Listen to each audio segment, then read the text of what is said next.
আল্লাহর হাবিব বলতেন, কেউ যদি হাত তুলে আল্লাহর কাছে দোয়া করে আর চায়, ওই হাত ফিরিয়ে দিতে আল্লাহর নাকি লজ্জা লাগে। সুবহানাল্লাহ কইতে পারলেন না?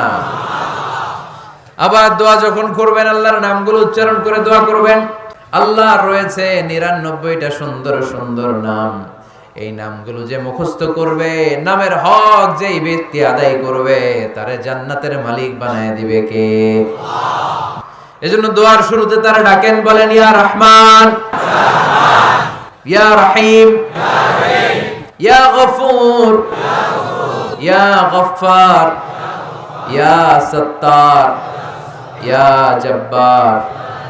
দোয়ার শুরুতে এই নামগুলো ধরে ধরে যদি আবেগ নিয়ে, ভালোবাসা নিয়ে আল্লাহরে ডাকেন, দোয়া কবুল করে নিবে কে? এই দোয়ার মাঝখানে যদি এক ফোঁটা চোখের পানি ফেলতে পারেন, কবুল করবে কে? চোখের পানি ফেলবার চেষ্টা করবেন।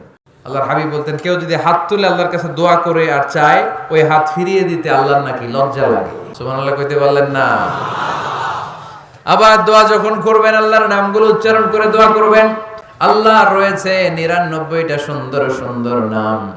এই নামগুলো যে মুখস্থ করবে, নামের হক যেই ব্যক্তি আদায় করবে, তারে জান্নাতের মালিক বানায় দিবে কে?